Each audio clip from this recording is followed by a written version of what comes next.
Bonjour, pour préparer la prochaine séance, découvrons la différence entre le poids et la masse d'un objet. Le poids, c'est la force gravitationnelle exercée par la Terre sur une masse.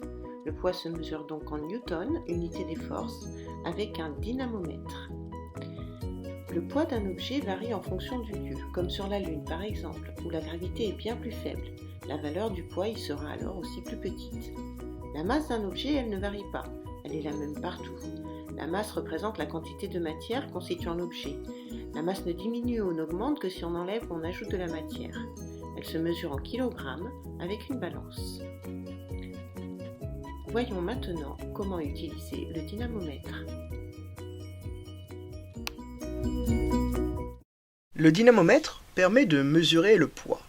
L'unité que l'on utilise est le newton de symbole N majuscule. Cet instrument est constitué de plusieurs éléments. Le premier d'entre eux, situé tout en bas, le crochet. Il permet d'y accrocher un objet afin d'en mesurer son poids. On retrouve au-dessus du crochet les graduations.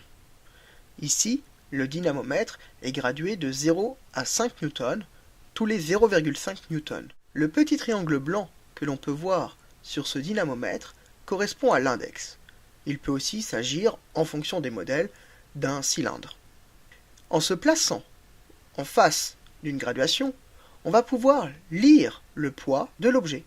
Au-dessus de l'index, on retrouve un ressort. C'est l'élément essentiel de cet instrument, puisqu'il va plus ou moins s'étirer en fonction du poids de l'objet que l'on a accroché sur le crochet. Le dernier élément de cet appareil est le système de rattrapage du zéro.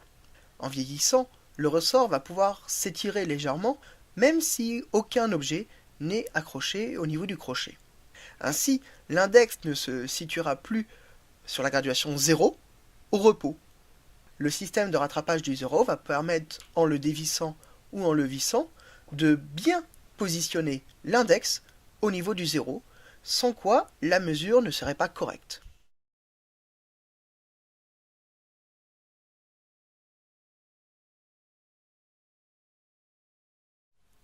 Accrochons un objet au crochet du dynamomètre. On peut observer que le poids de cet objet est de 1 newton. Vérifiez maintenant que vous avez bien compris en répondant à quelques questions. À bientôt.